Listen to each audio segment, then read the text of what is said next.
10 बातें जो कृष्ण के जीवन को बनाती है महानतम। जीवन प्रबंधन के लिए सबसे श्रेष्ठ सूत्र। जन्म से लेकर देह त्याग तक भगवान कृष्ण के जीवन की लगभग हर घटना में कोई सूत्र है। युद्ध भूमि पर दिया गया गीता का उपदेश संसार का श्रेष्ठतम ज्ञान माना जाता है। मैनेजमेंट मास्टर कहें या जगत गुरु, गिरधारी कहें या रणछोड़, भगवान कृष्ण के जितने नाम हैं उतनी कहानियां। जीवन जीने के तरीके को अगर किसी ने परिभाषित किया है तो वो कृष्ण हैं। कर्म से होकर परमात्मा तक जाने वाले मार्ग को उन्हीं ने बताया है। संसार से वैराग्य को सिरे से नकारा, कर्म का कोई विकल्प नहीं, ये सिद्ध किया। कृष्ण कहते हैं, मैं हर हाल में आता हूँ, जब पाप और अत्याचार का अंधकार होता है तब भी, जब प्रेम और भक्ति का उजाला होता है तब भी। दोनों ही परिस्थिति में मेरा आना निश्चित है। वैसे तो कृष्ण का संपूर्ण जीवन ही एक प्रबंधन की किताब है, जिसे सैकड़ों हजारों बार कहा सुना जा चुका है। कुरुक्षेत्र में दो सेनाओं के बीच खड़े होकर भारी तनाव के समय कृष्ण ने अर्जुन को जो ज्ञान दिया वो दुनिया का श्रेष्ठतम ज्ञान है। गीता का जन्म युद्ध के मैदान में दो सेनाओं के बीच हुआ। जीवन की श्रेष्ठतम बातें भारी तनाव और दबाव में ही होती हैं। अगर आप दिमाग को शांत और मन को स्थिर रखने की कोशिश करें तो सबसे बुरी परिस्थितियों में भी आप अपने लिए कुछ बहुत बेहतरीन निकाल पाएंगे। ये कृष्ण सिखाते हैं। गीता पढ़ने से पहले अगर इसी बात को समझ लिया जाए तो गीता पढ़ना सफल हुआ। कृष्ण का जीवन ऐसी ही बातों से भरा पड़ा है, जरूरत है नजरिए की। उनका जीवन आपके लिए माइथोलॉजी का एक हिस्सा मात्र भी हो सकता है और आपका पूरा जीवन बदल कर रख देने वाला ज्ञान भी।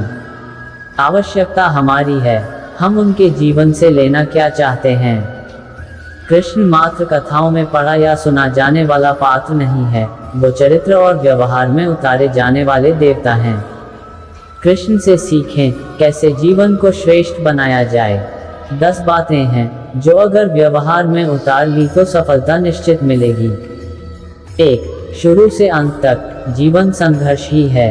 कारागृह में जन्मे कृष्ण पैदा होते ही रात में यमुना पार कर गोकुल ले जाया गया। तीसरे दिन पुतना मारने आ गई। यहाँ से शुरू हुआ संघर्ष देह त्यागने से पहले द्वारिका डुबोने तक रहा। कृष्ण का जीवन कहता है, आप कोई भी हो, संसार में आए हैं तो संघर्ष हमेशा रहेगा।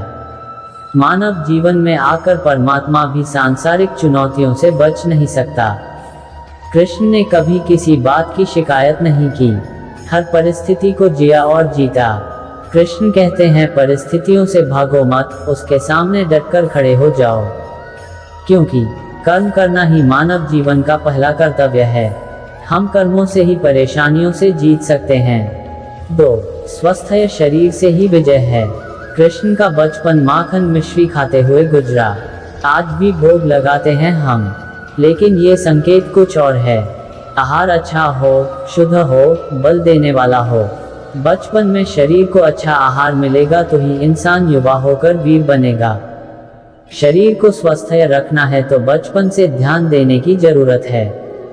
ये पेरेंटिंग के दौर से गुजर रहे युवाओं के लिए बड़ा मैसेज है। अपने बच्चों को ऐसा खाना दें जो उनको बल दे। सिर्फ स्वाद के लिए ही ना खिलाएं, तभी वे बड़े होकर स्वयं को और समाज को सही दिशा में ले जा पाएंगे। 3. पढ़ाई किताबी ना हो, रचनात्मक हो। कृष्ण ने अपनी शिक्षा मध्य प्रदेश के उज्जैन में सांदीपनी ऋषि के आश्रम में रहकर पूरी की थी। कहा जाता है 64 दिन में उन्होंने 64 कलाओं का ज्ञान हासिल कर लिया था। वैदिक ज्ञान के अलावा उन्होंने कलाएं सीखी। शिक्षा ऐसी ही होनी चाहिए जो हमारे व्यक्तित्व का रचनात्मक विकास करे। संगीत, नृत्य, युद्ध सहित 64 कलाओं कृष्ण के व्यक्तित्व का हिस्सा हैं। बच्चों में कोरा ज्ञान ना भरें, उनकी रचनात्मकता को नए आयाम मिले, ऐसी शिक्षा व्यवस्था हो। 4. रिश्तों से ही जीवन है, बिना रिश्तों के कुछ नहीं। कृष्ण ने जीवन भर कभी उन लोगों का साथ नहीं छोड़ा जिनको मन से अपना माना। अर्जुन से वे युवावस्था में मिले, ऐसा महाभारत कहती है, लेकिन अर्जुन से उनका रिश्ता हमेशा मन का रहा। सुदामा हो या उद्धव, कृष्ण ने जिसे अपना मान लिया उसका साथ जीवन भर दिया। रिश्तों के लिए कृष्ण ने कई लड़ाइयाँ लड़ी और रिश्तों से ही कई लड़ाइयाँ जीती।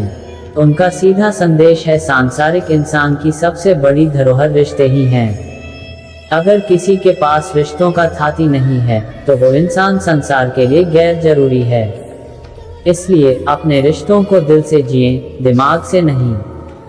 5. नारी का सम्मान समाज के लिए जरूरी। राक्षस नरकासुर का आतंक था। करीब 16,100 महिलाओं को उसने अपने महल में कैद किया था। महिलाओं से बलात्कार में उसे सुख मिलता था। कृष्ण ने उसे मारा, सभी महिलाओं को मुक्त कराया, लेकिन सामाजिक कुरीतियां तब भी थीं। उन महिलाओं को अपनाने वाला कोई नहीं था। खुद उनके घर वालों ने उन्हें दूषित मानकर त्याग दिया।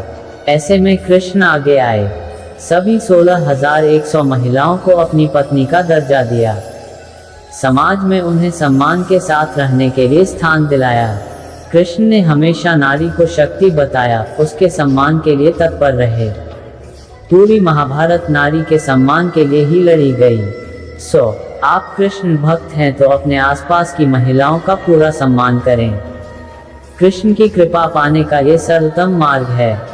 6. आपके मतभेद अगली पीढ़ी के लिए बाधा ना बने। कम ही लोग जानते हैं कि जिस दुर्योधन के खिलाफ कृष्ण ने आजीवन पांडवों का साथ दिया, उसकी मौत का कारण भी कृष्ण की कूटनीति बनी। वही दुर्योधन रिश्ते में कृष्ण का संगी भी था।